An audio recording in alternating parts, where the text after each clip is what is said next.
कि जितनी भी मेहनत है, जितना भी आपने पढ़ा, जितना भी आपने रिवीजन किया, जितना भी आपने अभ्यास किया, उन सभी का प्रतिफल परीक्षा के 2 घंटे में मिलता है। एग्जाम के 2 घंटे निर्धारित करते हैं कि आप प्री क्वालिफाई करोगे, मेंस लिखने के लिए जाओगे या नहीं जाओगे। सारा का सारा माइंडसेट है एग्जाम का समय अवधि। जो आपका एग्जाम होगा उस एग्जाम को लेकर के आपका माइंडसेट क्या होना चाहिए, यह सबसे ज्यादा इंपॉर्टेंट रखता है। इसलिए अब आपको सारा का सारा फोकस करना है कि आपको उस 2 घंटे को कैसे बेस्ट बनाना है। तो अब उस 2 घंटे को बेस्ट बनाने के दृष्टिकोण से मैं आप सभी को जो है एक बार डिटेल से यहां पर डिस्कस करने जा रहा हूं, बहुत सारी चीजों को लेकर के। आप लोग मुझे बस थोड़ा सा समय दीजिए और टाइम दीजिए, अपना 1 घंटा दे दीजिए। मैं आप सभी को बिल्कुल बहुत शानदार तरीके से जो है आपकी एक बहुत बड़ी प्रॉब्लम का सलूशन करने जा रहा हूं।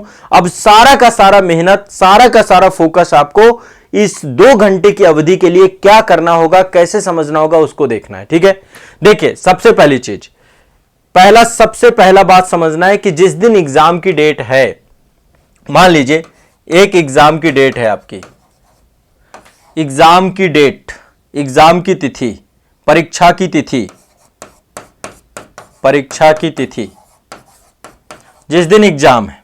अब आपको पता है जिस दिन परीक्षा है, परीक्षा आपके 2 पेपर होने वाले हैं। पहला शिफ्ट आपका होगा और दूसरी शिफ्ट होगी। पहली शिफ्ट आपकी 9:30 बजे से है, यूपी पीसीएस का एग्जाम 9:30 बजे से होता है और 2 घंटे का है तो 11:30 तक होगा पहला शिफ्ट। ठीक है, दूसरी शिफ्ट आपकी 2:30 बजे से चालू होती है, बीच में आपको गैप दिया जाता है सी सेट वाले में, तो दूसरी शिफ्ट आपकी 2:30 से चालू होगी और ये आपकी 4:30 तक चलेगी। पहला पेपर जीएस का है, दूसरा पेपर सी सेट का है, दोनों में ही आपको पास होना है। इसमें तो क्वालिफाई होना है, इसमें 33% लेकर के आना है, क्वालिफाइंग नेचर का है। इसमें आपको जो है आपकी रैंक यहां से बनेगी, आपकी मेरिट यहां से बनेगी, आपका सिलेक्शन यहां से बनेगा। लेकिन जब आप सी सेट क्वालिफाई करोगे तब आपका जीएस के मार्क्स आपके क्वालिफाइड होंगे, जीएस आपको जोड़ा जाएगा। ठीक है, अब यहां पे थोड़ा सा समझने का प्रयास करेंगे कि ये जो 2 घंटे हैं जिससे हमारी रैंक बननी है, ये क्यों बहुत इंपॉर्टेंट है, क्यों ज्यादा इंपॉर्टेंट है। सारा का सारा खेल इसी का है। देखिए अब सारा का सारा खेल क्या है, ये है आत्मविश्वास का खेल। आपके अंदर आत्मविश्वास कितना है, सेल्फ कॉन्फिडेंस कितना है, चीजें कैसी हैं। तो आपका एग्जाम के दिन के 1 दिन पहले सबसे पहले आप अपने आप को बहुत ज्यादा व्यस्तता से बचाइए। जैसे जिस दिन एग्जाम का डेट है उसके 1 दिन पहले, जस्ट 1 दिन पहले, 1 दिन पहले, एग्जाम के 1 दिन पहले अपने आप को फ्री करने की कोशिश करिए। क्या क्या काम कर सकते हैं, क्या क्या टास्क कर सकते हैं। बहुत सारे लोग तो इस दिन नया पढ़ रहे होते हैं, बिल्कुल नहीं पढ़ना, कोई मतलब नहीं है। पहले तो मैं तो यही मना करता हूं कि थोड़ा पढ़िए मत।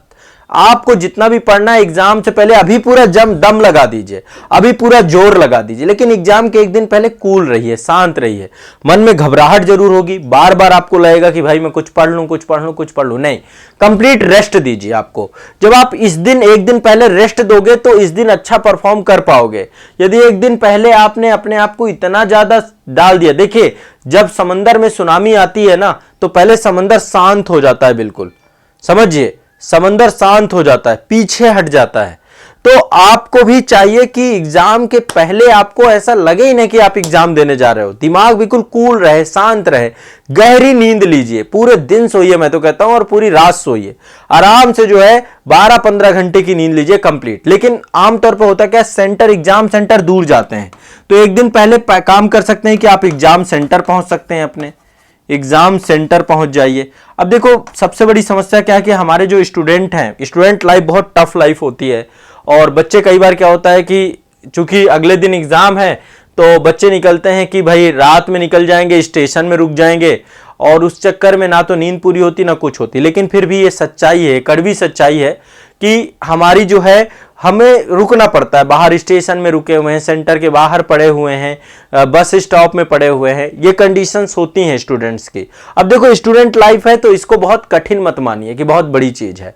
और जो लोग मतलब यहाँ पे एक चीज दिमाग में बैठा के रखिएगा, बहुत सारे लोग कहते हैं कि सर एग्जाम से पहले तो हमें नींद ही नहीं आती है, हमें नींद ही चली जाती है। देखो नींद नहीं आने के पीछे का कारण है आपकी दिनचर्या पहले ही अस्त व्यस्त थी, अब इस टाइम पे कैसे वो होगी। है ना, और थोड़ा एक उलझन रहती है, कैसा होगा पेपर, क्या होगा, कर पाऊंगा नहीं कर पाऊंगा, फिर मोबाइल चलाने लग जाते हो कि मोबाइल के चक्कर में पड़ गए। थोड़ा सा कोशिश करिए कि एक दिन पहले अपना रिलैक्स कर लीजिए। अब और क्या क्या करना है, देखो एग्जाम सेंटर जाने के अलावा एग्जाम सेंटर में क्या क्या लेके जाना है। एक तो एडमिट कार्ड होना चाहिए आपके पास। बहुत सारे लोग एडमिट कार्ड ही जो है एक लेकर के जाते हैं, फिर पता चला बीच में कहीं खो गया, कहीं पर कपड़े चेंज किए उसमें छूट गया। तो पहले एक कंप्लीट प्रिपरेशन करनी है एग्जाम वाले दिन की। एक दिन पहले क्या करना है, तैयारी करनी है कि एग्जाम वाले दिन के लिए आपको पूरा रिलैक्स रहने चाहिए, चीजें पहले से प्रिपेयर हो। ये ना रहे कि आपको 9:30 बजे एग्जाम देना है, सुबह आपको 6 बजे 7 बजे याद आ रही कि अरे मैंने तो एडमिट कार्ड ही नहीं निकलवाया, अरे मेरा ये सामान कहां रखा है, अरे मेरा ये सामान क्या रखा है, कोई मतलब सब बेकार हो जाएगा मामला। चलो अब यहां पे क्या क्या चीजें आपको एग्जाम सेंटर के लिए आपको रखना चाहिए। एक दिन पहले की रणनीति बता रहा हूं, परीक्षा से एक दिन पहले की रणनीति। पहले तो एक दिन पहले कोशिश करो नो स्टडी डे रखो, ठीक है। पहले कुछ आवश्यक काम कर लो, पहले सेंटर पहुंच सकते हो तो सेंटर पहुंच जाओ एक दिन पहले। बहुत देखो बहुत नॉमिनल चार्ज में होटल वगैरह मिल जाते हैं बहुत जगहों पे, तो कोशिश करो यदि अफोर्ड कर सकते हो। मैं सबकी बात नहीं करता हूं क्योंकि सामान्य पृष्ठभूमि के नीचे बच्चे बहुत सारे आते हैं, तो कैसे भी करके कोशिश करो, कोई दोस्त रह रहा हो, कहीं भी रह रहा हो, कोई भी हो, रिश्तेदार भी हो, कैसा भी हो, कहीं रुक सकते हो वहां पे रुक करके थोड़ा रेस्ट कर लो। एक दिन पहले सेंटर पहुंच जाओ, आनंद फानन में सेंटर मत पहुंचो, ठीक है। सेंटर भी बहुत सारे लोगों का दूर दूर चला जाता है, कैसा भी हो तो आपको थोड़ा सा ध्यान रखना चाहिए इस बात का कि आप लोग जो है एग्जाम सेंटर पे अपना जो है टाइमली पहुंच सकें। तो जो आपका एग्जाम सेंटर के पास आसपास पहुंच जाओ, इतना हो कि अगले दिन सुबह उठ करके टाइमली आप 1-2 घंटे के अंदर सेंटर पहुंच सकते हो, इतना नजदीक पहुंच जाओ आप, ठीक है। बहुत सारे लोगों का मुझे पता है, बिहार पीसीएस का तो बहुत सारे बच्चों का कि वो एग्जाम सेंटर ही नहीं पहुंच पाते, क्योंकि वहां पे क्या होता है 11 बजे सेंटर पूरा क्लोज वो हो जाता है, मतलब एक ही पेपर होता है तो 11 बजे एंट्री पूरी बंद हो जाती है। 12 बजे से पेपर होता है, 1 घंटे पहले एंट्री बंद कर देते हैं। बहुत सारे बच्चों का पेपर छूटता है जब एग्जाम, फिर मेरे पास फोन भी आते हैं कि सर जो है इंटर नहीं करने दे रहे हैं, ये नहीं हो रहा। भाई टाइम से पहुंचो, आप क्यों लेट हो रहे हो? आयोग आपका इंतजार थोड़ा ना करेगा कि भैया आप आओगे तब जाके पेपर चालू करेंगे। जो रूल्स हैं, नियम हैं, उनको आपको मानना पड़ेगा। तो पहले यूपी पीसीएस के एग्जाम सेंटर जो आपके हैं, एग्जाम सेंटर आपके एडमिट कार्ड पे होगा, पहले आप देख लो। क्योंकि कई बार क्या होता है कि एक ही नाम से कई सारे स्कूल होते हैं, जिस नाम से आपका स्कूल है उसी नाम से उस शहर में कई स्कूल हैं, तो आप वेरीफाई भी जाके करोगे कि अच्छा आप सही जगह पहुंचे हो कि नहीं पहुंचे हो। सब कुछ होता है, वो टाइमली बहुत दिक्कत होती है, भीड़ भी उस दिन बहुत होती है, इतने बच्चे होते हैं, तो कई बार जो है आपको पब्लिक कन्वेंस नहीं मिल पाता है, तो ये भी ध्यान में रखना है, ठीक है। तो सेंटर तक के पास रहना बहुत जरूरी है, मतलब एक दिन पहले आप सेंटर के आसपास पहुंच जाएं यदि सेंटर की डिस्टेंस ज्यादा है। अब ये है एग्जाम हॉल आपका। एग्जाम हॉल से पहले क्या क्या चीजें आपके पास होनी चाहिए? पहले तो एडमिट कार्ड, एडमिट कार्ड की 2 प्रतियां ले लीजिएगा, 2 फोटोकॉपी करवाइएगा। एक फोटोकॉपी अपने उस पॉकेट में डाल दीजिएगा जिसको आप अगले दिन एग्जाम हॉल में पहन के जाने वाले हैं। पहले ही कपड़े वगैरह जो कुछ भी हो उसको तय कर लीजिए कि भाई आप ये पहन के जाओगे। आमतौर पे देखो होता है कि एग्जाम वाले सेंटर पे बहुत सारे बच्चे ऐसे भी हैं कि रात भर सफर किए और फिर जाके सेंटर में सो गए और सुबह सुबह उन्हीं कपड़ों में दे आए, तो भी ठीक है, कोई दिक्कत नहीं है। जो भी आप पहन के जा रहे हो उसमें एक प्रति आप ऑलरेडी डाल दो, ठीक है। एक प्रति अपने पॉकेट में रखो, फ्रंट पॉकेट पे, क्योंकि कई बार क्या होता है एग्जाम सेंटर पूछना है, बाहर जाओगे एग्जाम सेंटर के बाहर तो वहां पे लिस्ट लगी होती है, उसमें रोल नंबर देखना है, तो एक प्रति बार बार बाहर निकालनी पड़ती है, एक बार वेरीफाई करना पड़ता है। तो वो कई बार ऐसा होता है जाने अनजाने में वो प्रति खो गई यदि, तो फिर दिक्कत हो जाएगी आपकी। इसलिए 2 प्रति आप अपने एडमिट कार्ड के निकलवा करके एक प्रति अपने पॉकेट में डाल लीजिए जो कि एग्जाम सेंटर में आपको पहन के जाना है। बाकी कोई पर्स लेकर के नहीं जाना है, पैसे रखिए, पर्स मत रखिए। क्या रखिए आप? पर्स भी, मतलब पर्स में फिर क्या होगा, उलझन होगी, बाद में लगेगा यार कहां रखूं कैसे रखूं। पैसे रख लो जेब में, ऐसे नॉमिनल सा। एक वॉच अपने पास एनालॉग वॉच रखना है, एनालॉग, ठीक है। ऐसी वॉच रखिए, डिजिटल वॉच मत रखिएगा, वो अलाउ नहीं रहेगी वहां पे, वो बाहर कर दी जाएगी। अपने पास घड़ी होनी चाहिए, वहां पे टाइमिंग और सारी चीजों को लेके किससे पूछते रहोगे, ठीक है। अपना खुद का एक, क्योंकि एग्जाम के 2 घंटे में हमें समयबद्धता के साथ पेपर देना है, तो एक वॉच आपके पास यदि है तो ठीक है, नहीं है तो फिर कोई बात नहीं, वो आइडिया लगेगा। बट कोशिश करिए एक वॉच तो सबके पास कम से कम छात्र हैं तो होनी चाहिए, यदि नहीं है तो कोई बात नहीं। देखो बहुत बेसिक बातें बताता हूं, ये सब चीजें आपको पता भी होंगी, पर फिर भी मैं आप लोगों को एक मेंटर होने के कारण से आप लोगों को मैं थोड़ा सा चीजें बता रहा हूं। एडमिट कार्ड की 2 प्रतियां निकाल लेना, एक अपना आधार कार्ड निकाल लेना। ठीक है, अपना क्या करना, आधार कार्ड, आधार कार्ड का या तो ओरिजिनल ले लो आधार कार्ड, और एक फोटोकॉपी भी करवा लेना आधार कार्ड की। ठीक है, एक फोटोकॉपी भी आधार कार्ड की लग करवा लेना। ठीक है, एक ओरिजिनल और एक आधार कार्ड की फोटोकॉपी ये रख लो, कोई दिक्कत नहीं है। मतलब देखो बीपीएससी में तो सख्त निर्देश भी थे कि भाई आधार कार्ड की फोटोकॉपी होनी चाहिए, एंट्री नहीं हो रही थी, तो अपने साथ ओरिजिनल भी रखो आधार कार्ड और फोटोकॉपी भी रख लो उसकी एक। ठीक है, कोई दिक्कत आती कुछ भी आती है तो भी मैं आपको बोल रहा हूं क्या दिक्कत है एक फोटोकॉपी रख लेने से। एक अपनी A4 साइज की फोटो रख लो, वो पासपोर्ट साइज की, माफ करो A4 साइज नहीं, पासपोर्ट साइज की अपनी फोटो। ठीक है, अपनी फोटो लेके जाना, ये तो मेरी फोटो है, एक पासपोर्ट साइज की फोटो अपनी ले लो। ठीक है, एक फोटो इसलिए कह रहा हूं, कई बार एडमिट कार्ड में क्या होता है ना, फोटो ब्लर आती है आपकी, जो फोटो आप अपलोड कर रहे हो वो ब्लर आ गई, फिर वहां पे क्या होता है, दिक्कत हो जाती है। तो आपको अपनी एक फोटो भी साथ में रखनी चाहिए। मान लो कोई भी फोटो आपसे मांगते हैं या असिस्ट, तो आपके पास एक फोटो रहे। ठीक है, तो प्रिंट आउट आपको निकालना है, आधार कार्ड, आपको आधार कार्ड का भी प्रिंट आउट निकालना है, एडमिट कार्ड का भी प्रिंट आउट निकालना है, और अपनी खुद की एक फोटो भी आपको जो है रखनी चाहिए। और पैसे हो जो आपको मतलब यात्रा के लिए आपके जो खर्चे होंगे उसमें, एक ये वाला, ये 2 पेन रख लो, रेनॉल्ड के पेन आते हैं, OMR सीट फिल करने वाले पेन है आपके, तो 2 पेन आपके होते हैं, इनका पॉइंट मोटा होता है, थोड़ा सा पॉइंट मोटा होता है। OMR सीट जब आप फिल करते हो तो आपको ज्यादा दिक्कत नहीं होती, आसानी से OMR सीट आपका फिल हो जाता है इनसे। ठीक है, पतले पॉइंट और नुकीले पॉइंट लेकर के OMR सीट मत जाओ, कई बार OMR सीट डैमेज भी हो जाती है, OMR सीट आपकी जो है खराब भी हो जाती है। तो 2 पेन के अलावा ये नहीं कि 10 पेन लेके चले जाना, वहां पे कोई ऐसा नहीं कि मेंस लिख के न जाना है, और मेंस में भी 2-3 पेन बहुत होते हैं। तो 2 पेन इसलिए बोल रहा हूं, मान लो एक गड़बड़ हुआ तब भी आपके पास एक सही रहेगा, नॉर्मल सा, इतनी सी चीज है, कुछ है नहीं इसमें। ये लेने के बाद बस आपके पास इतनी ही चीजें चाहिए, और इसके अलावा कुछ आपको चाहिए नहीं। कोशिश करो, ठीक है, कि एग्जाम हॉल से पहले आपके पास इतनी चीजें हो जाए मिनिमम। ठीक है, क्लियर है, स्पष्ट है सभी को, कोई दिक्कत तो नहीं है। यहां पे बहुत इजीली मैं आपको बता रहा हूं, 1 मिनट रुकिएगा।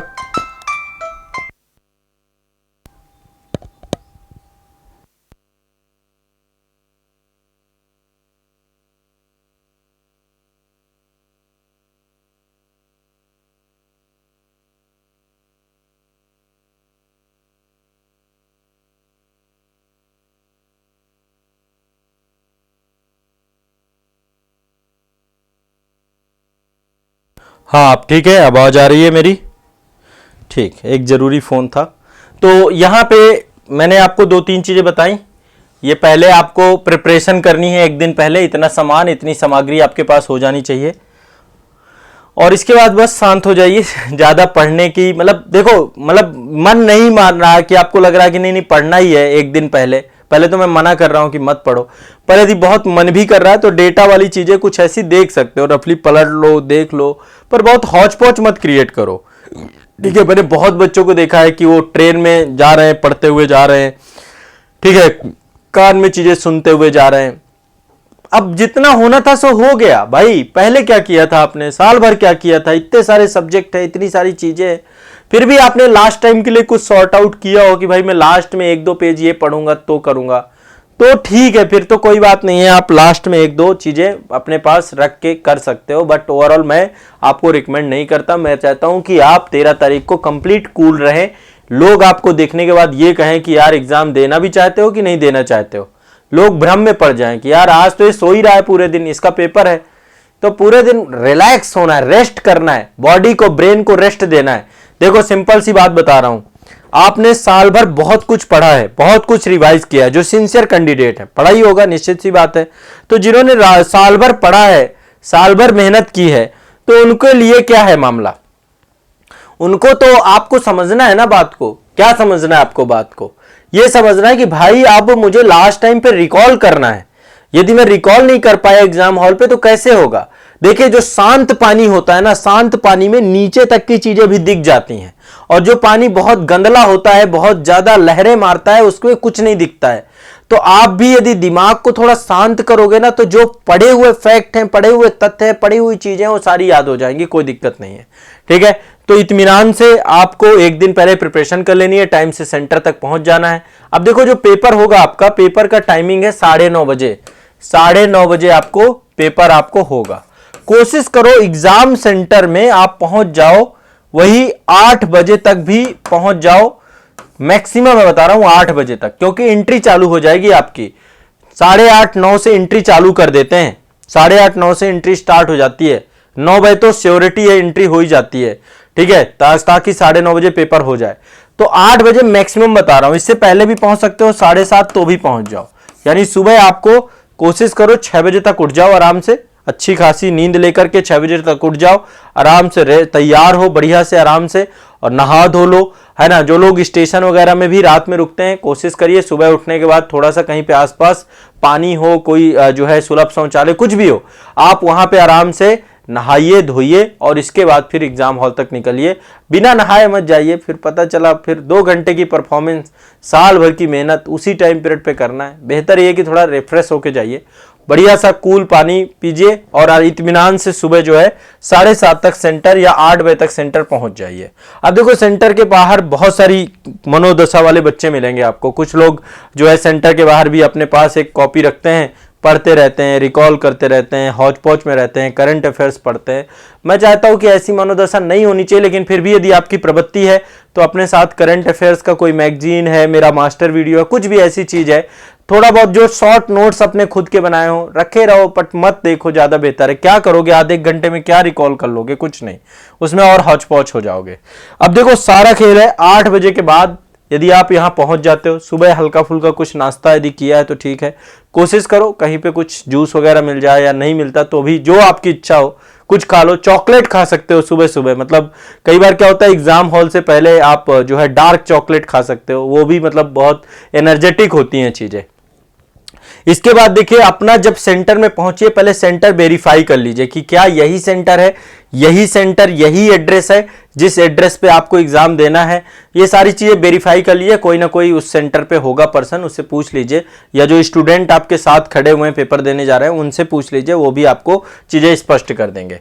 और इसके बाद प्रतीक्षा करिए जब आपको चीजें बुलाई जाएं। निश्चित तौर पे आपके पास बैग वगैरह, लगेज वगैरह कुछ है तो आसपास कहीं ना कहीं पे जमा हो रहा होगा तो जमा कर दीजिए। एग्जाम सेंटर में भी व्यवस्था रहती है बैग जमा करने की, वहां जमा कर दीजिए।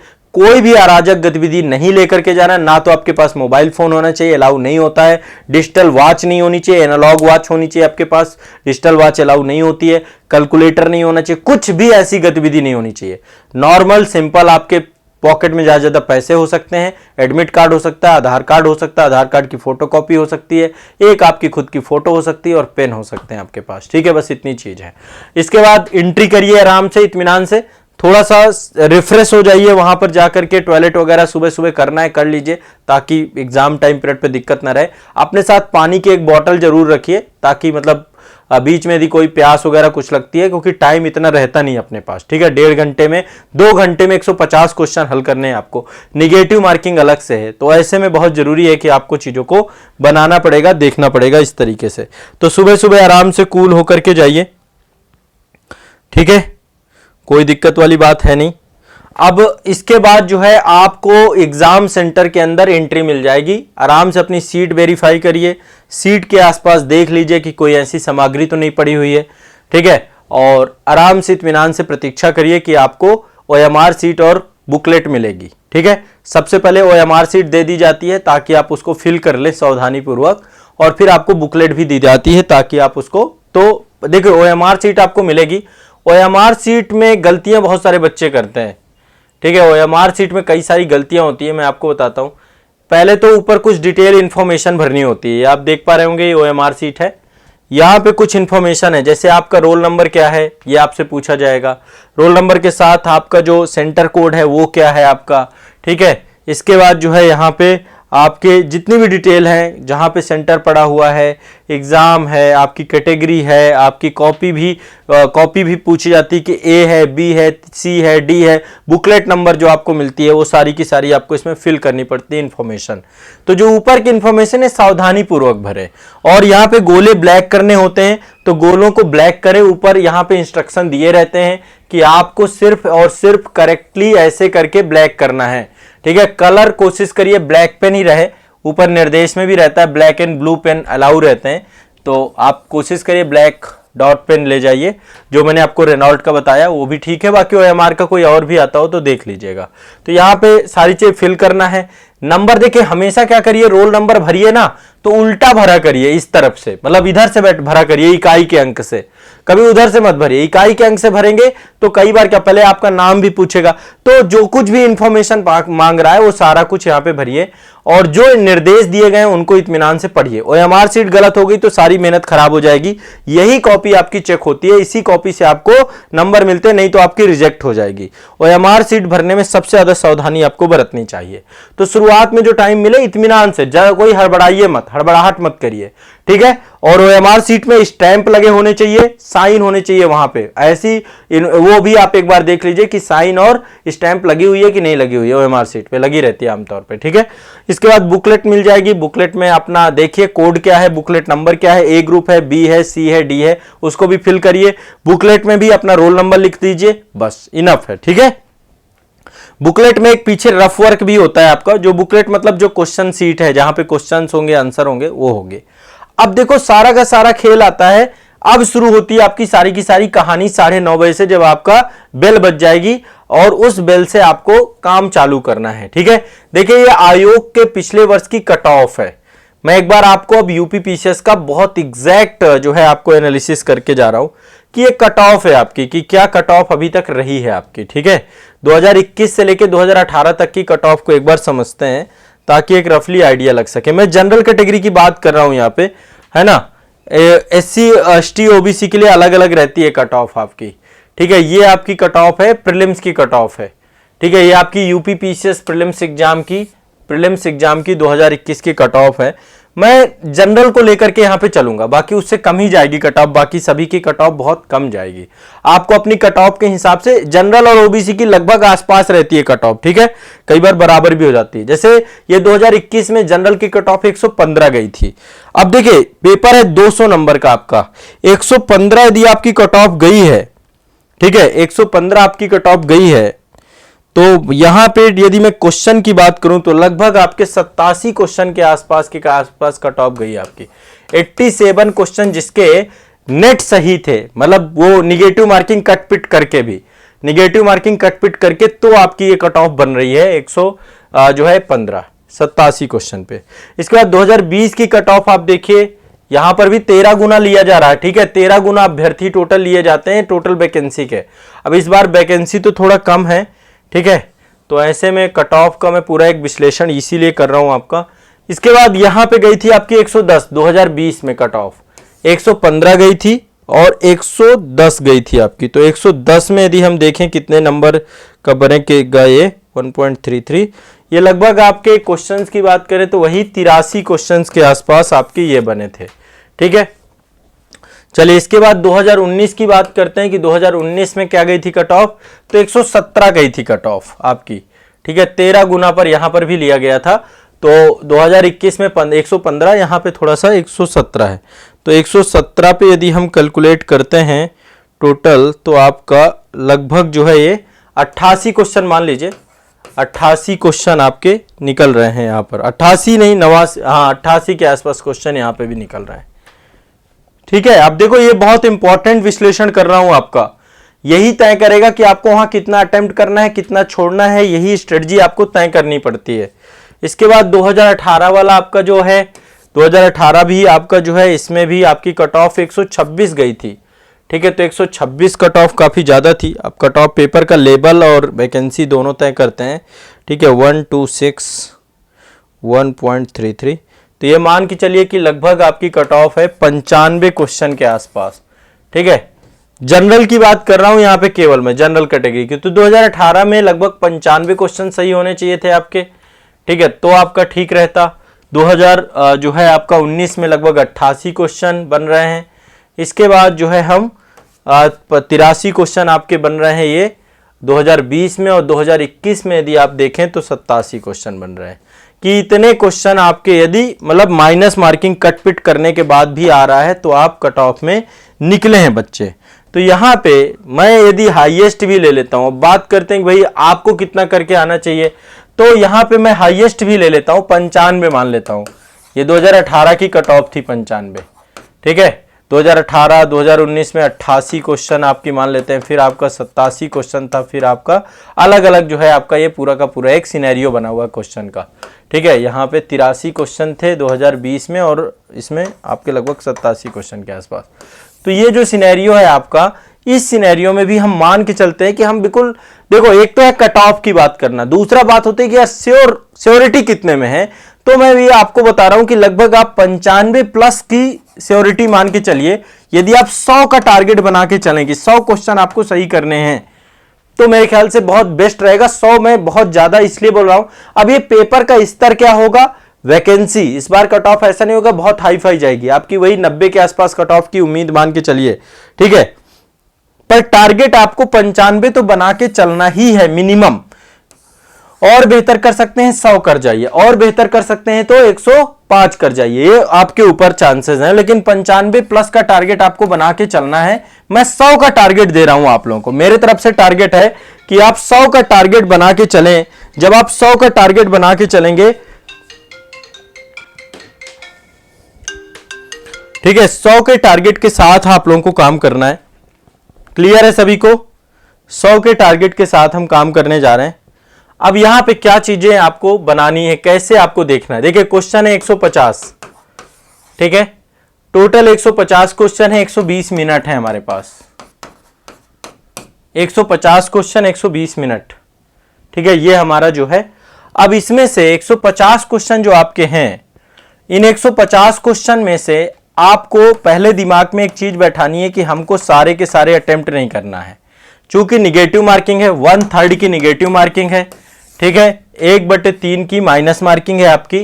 तो आप सभी को टारगेट बना के चलना है कि कम से कम आप 120 क्वेश्चन अटेम्प्ट करने की कोशिश करिए। 120 से 125 को अटेम्प्ट करना है। कोई भी बच्चा 90 अटेम्प्ट नहीं करेगा कि भाई 90 अटेम्प्ट कर रहे हैं कोई फायदा नहीं है, आप बाहर है रेस से। आप 100 अटेम्प्ट करके भी आ रहे हैं तो भी आपको दिक्कत हो सकती है। आपको 120 से 125 अटेम्प्ट करने की प्लानिंग करनी है, ठीक है। 120 या 125, मैक्सिमम 125, यानी कि 25 क्वेश्चन छोड़ने हैं आपको। 25 क्वेश्चन आपको छोड़ने की तैयारी करनी है। 25 छोड़ दीजिए, 30 छोड़ दीजिए। 25 से 30 क्वेश्चन आप छोड़ देंगे। क्या करेंगे? 25 से 30 क्वेश्चन आप छोड़ देंगे, ठीक है। ये आपको पहले दिमाग में बैठाना है कि आपको 25 से 30 क्वेश्चन छोड़ने की तैयारी करनी है, कि आप 25 से 30 क्वेश्चन वहां अटेम्प्ट नहीं करेंगे। बहुत बेनिफिट करेगा। पहले तो निगेटिव मार्किंग से बचेंगे, दूसरा एक एग्जाम के 2 घंटे तक निगेटिविटी से बचेंगे। पेपर कई बार आपके फेवर का नहीं आता तो भी ये बहुत काम करेगा आपका, ठीक है। अब 120 यदि आप सही कर रहे हैं, 120 अटेम्प्ट कर रहे हैं, ठीक है, 120 आप अटेम्प्ट कर रहे हैं, तो एक बार चलते हैं, एक बार कैलकुलेट करते हैं इसको मार्क्स के हिसाब से कि कितना बनता है आपका। तो 120 भी यदि आप कर रहे हैं तो 120 में मान लीजिए मैं कहता हूं 20 आपके गलत हो गए, है ना। आपने तो अटेम्प्ट 120 किए और लेकिन 100 आपके सही हो गए। तो यदि 100 आपके सही हुए तो आपके मार्क्स यहां पे कितने बनेंगे?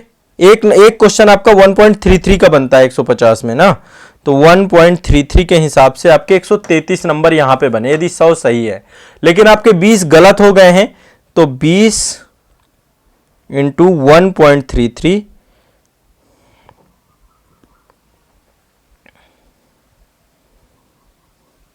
लगभग आप मान के चलिए कि यहां पे आपके 9 नंबर और माइनस हो जाएंगे। 8.86 होता है, इसको माइनस कर देते हैं आपके, ठीक है। 133 माइनस 9, तो आपका 124 का स्कोर आएगा। 114, अब आपको पता है 2018 में 126 जा चुका है, 2018 में 126 जा चुका है। तो यहां पर भी आप देखिए तो ठीक है, मतलब अभी जो चल रहा है 115 चल रहा है, 117 चल रहा है, ठीक है, इससे भी कम गया है, 110 भी गया है। तो ओवरऑल आपको मैं तब भी बता रहा हूं, कितना भी कम करें इससे कम पे रिस्क हो जाएगा आपका। ठीक है, मैं 20 क्वेश्चन गलत बता रहा हूं, हो सकता है आपके 10 ही गलत हो सकता है आपके 15 ही गलत हो, ये कोई वो नहीं है, हो सकता है 105 आपके बिल्कुल नेट सही हो जाए। तो ये स्कोर पे आप सेफ हो, मैं बोल रहा हूं इस स्कोर पे आप सेफ रहोगे, आपको ये टेंशन नहीं रहेगी कि भाई मुझे बच्चों के तो भैया लोग तो बहुत अच्छा परफॉर्म करके आते हैं, जो टॉपर होता है या जिसके बहुत अच्छे आपको क्या लगता है ये तो कट ऑफ है भाई, लास्ट क्या है कि लास्ट के इन बच्चों को चुना गया, तो कट ऑफ के दिमाग लगा के नहीं जाना, टारगेट इतना रहना चाहिए कि जिसमें आप सेफ रहें, एग्जाम में मेंस की टेंशन न रहे कि आप मेंस लिखोगे कि नहीं लिखोगे, तो टारगेट आपका इतना है तो आप काम कर पाओगे। अब देखिए एग्जाम हॉल पे ओएमआर सीट को बहुत सारे बच्चे क्या गलती करते हैं कि पहले ओएमआर सीट जैसे एक एक क्वेश्चन पढ़ते जाएंगे ओएमआर सीट भरते जाएंगे, भाई इससे टाइम खत्म हो जाएगा आपका। पहले क्या करना है, देखिए क्वेश्चन को 3 राउंड में हल करना है, 3 राउंड में हल करना है क्वेश्चन, आप हल करेंगे 3 राउंड में, number 1 round, number 2 round, number 3 round. Time आपके पास कितना है, 2 घंटे का। 2 घंटे को डिस्ट्रीब्यूट कर लो, कैसे डिस्ट्रीब्यूट करोगे, 1 घंटे 10 मिनट, 1 घंटा कम से कम, और मैं 1 घंटा 10 मिनट आपको दे रहा हूं क्योंकि 150 क्वेश्चन है, तो 1 घंटा 10 मिनट ये पहला राउंड रहेगा आपका। ठीक है, फिर इसके बाद सेकेंड राउंड में आपको ओएमआर सीट भरनी है, ओएमआर सीट भरनी है। ठीक है, ओएमआर सीट भरनी है। 1 मिनट रुकिएगा, एक कॉल आ रहा है। हेलो,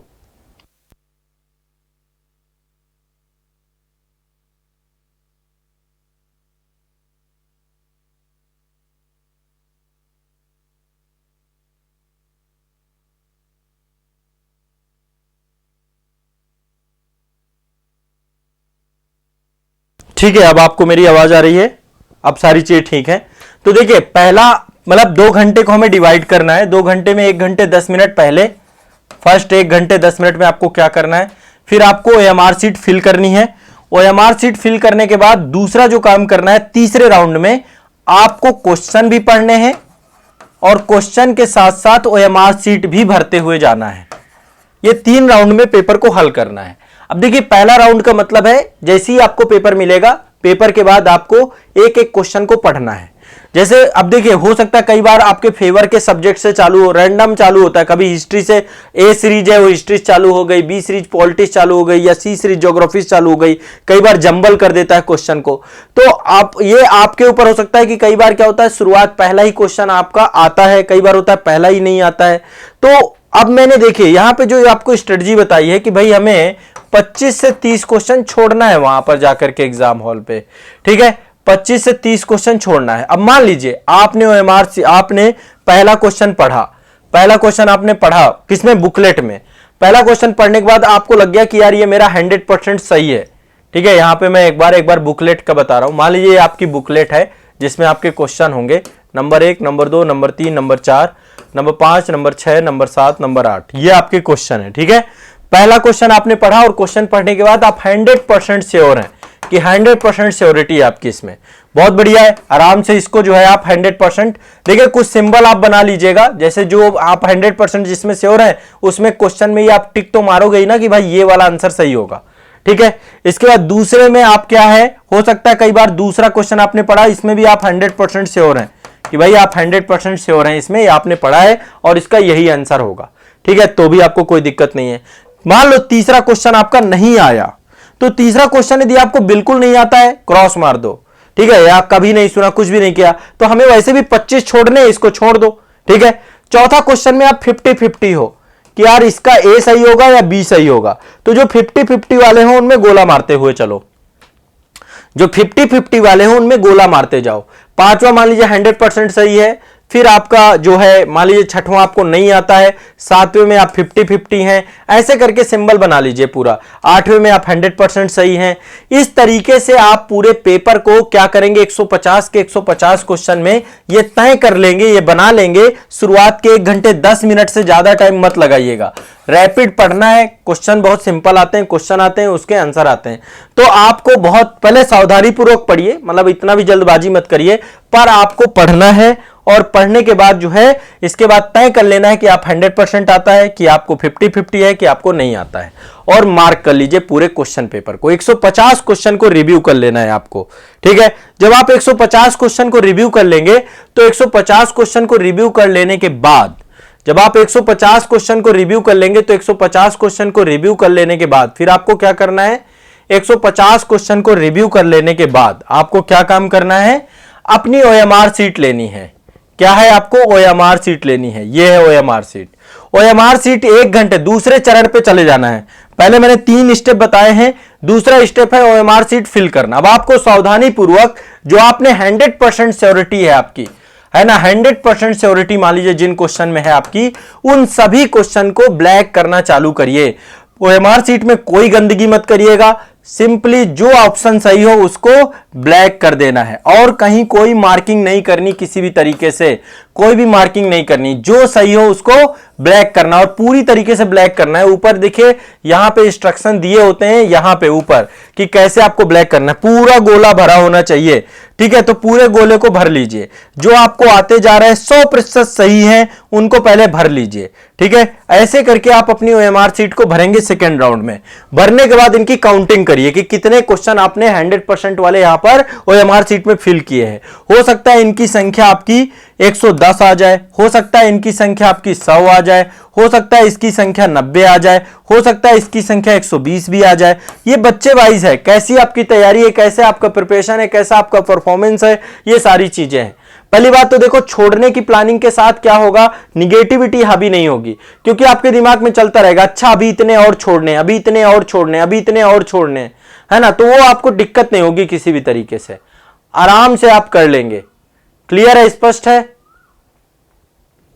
सभी बताएं एक बार, क्लियर है कि नहीं है? सभी लोग क्लियर हैं कि क्या करना है एग्जाम हॉल पे? ऐसे OMR सीट फिल करने के बाद काउंट कर लेना है कि आपने कितने किए। मान लो आपका स्कोर 110 आ रहा है तो बहुत सम्मानजनक स्कोर है आपका, मतलब आपने बहुत बढ़िया तैयारी की थी, बहुत अच्छा कर रहा है। इसके बाद जैसे इसके साथ ही 10 क्वेश्चन या 15 क्वेश्चन 50-50 वाले कर लीजिए। 110, क्योंकि मैंने अटेम्प्ट आपको बोले 120 से 125 अटेम्प्ट करने हैं आपको, 120 से 125 अटेम्प्ट। तो यदि आपने पहली बार में श्योर शॉट 110 सही किए 100% वाले, तो फिर 50-50 वाले में चलना है, वो है तीसरा चरण। तीसरे चरण में 50-50 वाले को जो आपको सबसे पहले दिमाग में हिट करे आंसर, उसको जो है OMR सीट में फिल करते हुए चलो, ठीक है। लगभग देखो 1 घंटे 10 मिनट तो पहली बार ये आपका शॉर्टलिस्ट करने में लग जाएगा। फिर मान लीजिए OMR सीट भरेंगे, 15 मिनट आपको OMR सीट में लग जाएगा, प्लस 15 मिनट मान लीजिए, तो आपका तो ये 1 घंटा 25 मिनट, ऐसे 15 से 20 मिनट मान लीजिए, तो 1.5 घंटा तो आपका ऐसे ही चला गया। अब आपका लास्ट का 30 मिनट बचता है। 30 मिनट में आपको, जिनमें आप 50-50 हैं, उन 50-50 वालों को आपको क्या करना है, अटेम्प्ट करना है। तो जब आप उनको अटेम्प्ट करेंगे तो आपको बहुत बेनिफिट होगा, आपको उनको जरूर अटेम्प्ट करना है, ध्यान रखना है इस बात को, ठीक है। उनको जरूर अटेम्प्ट करना है, सभी ध्यान रखिएगा इस बात को, उनको जरूर अटेम्प्ट करना है, सभी लोग इस बात को ध्यान रखिएगा, ताकि मतलब सभी नहीं करने, केवल मात्र 15 ही करेंगे आप। मान लो 25 क्वेश्चन में आप 50-50 हैं, तो आप 15-20 कर दीजिए, बस बहुत है, ज्यादा नहीं, इतना कर देना है जिससे अपना यह है कि हमारा जो टारगेट है अटेम्प्ट का वो पूरा हो जाए। यदि किसी के साथ ऐसी समस्या है कि भैया जो है मेरे 100 ही सही हैं, तो आपको भी कम से कम 25 क्वेश्चन 50-50 वाले करने होंगे। लेकिन अब मान लीजिए आपको लगता है आपने 90 ही किया, तो आपको 50-50 भी करने पड़ेंगे, और जो आपको लग रहा है ये गलत है, ये मुझे पता ही नहीं, उनको भी अटेम्प्ट करना पड़ेगा। देखो पूरा का पूरा खेल जो पीटी का पेपर होता है ना, मैं हमेशा मानता हूं कि पीटी के पेपर में आंसर आपके सामने रखे होते हैं, चारों ऑप्शन आपके सामने लिखे होते हैं, आपके आंखों के सामने आंसर होते हैं, पूरा का पूरा पेपर आउट होता है। देखो तो क्वेश्चन पेपर पूरे आपके सामने, क्वेश्चन भी आंसर भी है उसका, लेकिन स्मार्ट गेस की बात है। प्रीलिम्स एक स्मार्ट गेस है और हमें स्मार्टली क्वालिफाई करना है प्रीलिम्स को, ना कोई मेंस में नंबर जुड़ने, ना तो कोई मेरिट में नंबर जुड़ने, ना तो टॉप करना है, हमें लिस्ट के अंदर घुसना है कैसे भी करके, ठीक है, ताकि हम मेंस लिख पाए। तो हमें इतना सम्मानजनक स्कोर बनाना है जो कट ऑफ को क्रॉस कर जाए, और कट ऑफ मैंने आपको बता दी कि कितना रफली टारगेट आपको बना के चलना है। तो इस स्ट्रेटजी के साथ लास्ट के आधे घंटे पेपर को जो है आप कोशिश करिए कि जो 50-50 वाले हैं उनका भी रिव्यू कर पाए आप, ठीक है। देखिए शुरुआत के 1.5 घंटे में 1 घंटे 10 मिनट में पेपर पढ़ेंगे, फिर OMR सीट भरेंगे आप लगभग 20 मिनट मान लीजिए, OMR सीट 15 से 20 मिनट, और इसके बाद क्वेश्चन पढ़िए, OMR सीट भरिए, क्वेश्चन पढ़िए, साथ साथ काम करिए, क्वेश्चन पढ़िए, OMR सीट भरिए, क्वेश्चन पढ़िए, OMR जो आपको लगे श्योरिटी, OMR भी साथ साथ फिल करते जाइए। लास्ट में आपको 5 से 5 मिनट मान लीजिए अपने बचा के रखिए, 5 मिनट इसलिए बचा के रखिए कि एक बार फिर से ओएमआर शीट चेक करिए, कोई गलतियां तो नहीं कर दी आपने, कोई ऐसा तो नहीं कि ऊपर इन्फॉर्मेशन छूटी हुई है, ठीक है, आपने बुकलेट नंबर सही भरी है, कोई ऐसा तो नहीं है, कोशिश यही करिए। और इसके बाद लास्ट में फिर से एक बार रिव्यू कर लीजिए कि आपने ओएमआर शीट में कोई ऐसा तो नहीं क्वेश्चन छोड़ दिया हो। कई बार क्या होता है, चूंकि 150 क्वेश्चन है तो सब में ब्लैक ही करना होता है, कई बार क्वेश्चन की नंबरिंग छूट जाती है, तो ओएमआर शीट को देख लीजिए कि आपने आसानी से भर दिया कि नहीं। देखिए, देखा जाए तो इसमें लगभग 2 कलर होते हैं आपके, लाइट पिंक होता है और डार्क पिंक होता है, तो इसी से आपको देख लेना कि अच्छा ये भर दिए मैंने, ये भर दिए मैंने, ये भर दिए मैंने, ये भर दिए, ऐसे करके लास्ट में एक बार 5 मिनट में देख लो आप, फास्ट फास्ट पूरी रिव्यू कर लो, ठीक है।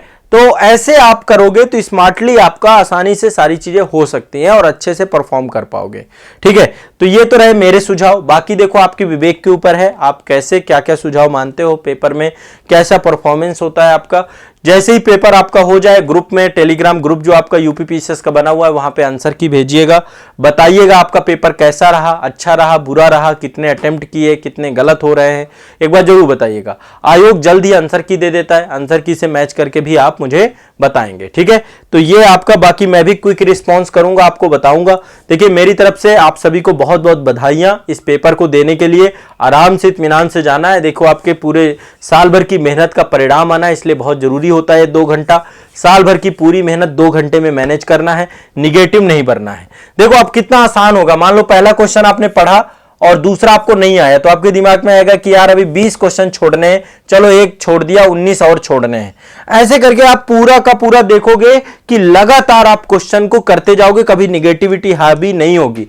और एक होता है फ्रॉग मेथड। फ्रॉग मेथड का मतलब क्या है, देखो आयोग में क्वेश्चन आपको कैसे मिलेंगे, एक क्वेश्चन आपको आता है 100%, फिर दूसरा नहीं आता है, फिर तीसरा नहीं आता है, तो फ्रॉग कर जाओ, जंप कर जाओ, आप चौथे में जंप कर जाओ, चौथा आएगा, पांचवा आएगा, छठवां आएगा, फिर सातवां नहीं आ रहा, जंप कर जाओ, थोड़ा सा फ्रॉग बनो, छोड़ते जाओ चीजों को। हर एक बॉल पे 6 नहीं मारनी है, नहीं तो आउट हो जाएंगे, ठीक है। कुछ बॉल स्टॉप करने के लिए भी होती हैं, कुछ बॉल जो है आपको बाउंसर आएगी तो अपने आप को बचाना भी होता है, तो हर गेंद पे 6 नहीं लगता है, इसलिए आपको छोड़ना पड़ेगा। और छोड़ने की जरूरत क्यों है, मैंने आपको बता दिया कि कट ऑफ ही 115 जा रही, कट ऑफ ही 110 जा रही, कट ऑफ आपकी बहुत कम जा रही, तो फिर क्यों इतना रिस्क लेना, ठीक है। स्मार्टली अपने आप को कट ऑफ के अंदर इंटर करा देना ही सबसे बड़ी उपलब्धि है। तो ये मेरे तरफ से आप लोग के लिए सजेशन है। इसके बाद आराम से एग्जाम दीजिए, एग्जाम देने के बाद फिर इसके बाद आपका सी सेट का होगा, दूसरी पाली का पेपर दीजिए। पेपर देने के बाद बाहर बहुत ज्यादा डिस्कशन से बचिए। अपना सी सेट के देखो 2 वीडियो आपके पड़े हुए हैं, आपके सी सेट के 2 वीडियो, एक कंप्लीट मैथ का वीडियो है, मैं प्लेलिस्ट में अपडेट करा दूंगा उन वीडियो को भी। कंप्लीट मैथ का है और कंप्लीट रीजनिंग के 2 मैथ के वीडियो हैं, 2 रीजनिंग के वीडियो हैं। एक बार उनको आप देखना चाहो तो वहां पे देख लेना, फास्ट फास्ट क्विक रिवीजन। यदि आपके पास कुछ आप मटेरियल कंटेंट ऐसा सी सेट का है, लास्ट टाइम पे कुछ देखना चाहते हो तो देख लीजिएगा। बीच में जो गैप मिलता है थोड़ा बहुत खा पी लीजिए उसमें हल्का फुल्का। और इसके बाद कहीं घूमने मत निकल जाना। कई सारे लोग क्या होते हैं, आगरा सेंटर मिल गया तो ताजे महल देखने चले जाते हैं, फिर वो ताजी महल देखते रह जाओगे। आप कहीं मत जाओगे, सेंटर के आसपास ही रहो, वहीं पे कुछ खाओ पियो, इत्मीनान से प्रतीक्षा करो दूसरे पेपर की, ठीक है। और इसके बाद 33% लाने इतना आसान नहीं है। सी सेट में भी अच्छा खासा अटेम्प्ट करना है आपको। 100 क्वेश्चन आते हैं, 100 क्वेश्चन में कम से कम 60 क्वेश्चन अटेम्प्ट करो, 50 से 60 क्वेश्चन अटेम्प्ट करो, 33 क्वेश्चन ना अटेम्प्ट करके चले आना आप, ठीक है। आसानी से कंप्रीहेंशन कर सकते हो वहां पे। मैथ रीजनिंग में ट्राई करो, रीजनिंग आप करिए, कोशिश करिए, मैथ में ट्राई करिए। और इंग्लिश का कंप्रीहेंशन कठिन नहीं आता, बहुत आसान आता है, उसे भी कर सकते हो। कुछ वोकैबुलरी वाले क्वेश्चन आते हैं आपके, शब्द विलोम और इन चीजों से, उनको भी देख लीजिएगा, ठीक है। तो सी सेट आप 33% पक्का लाओगे, नहीं तो जीएस का कोई मतलब नहीं है।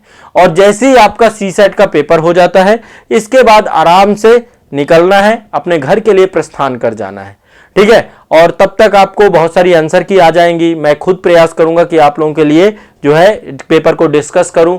फिर आयोग की ऑफिशियल आंसर की आ जाती है टाइमली, तब उसको जो है आप चेक कर लो। चेक करने के बाद श्योरिटी आपकी जैसी हो जाती है कि आप मेंस के लिए एलिजिबल हो, फिर आपको 1-2 दिन के रेस्ट के बाद मेंस चालू कर देना चाहिए।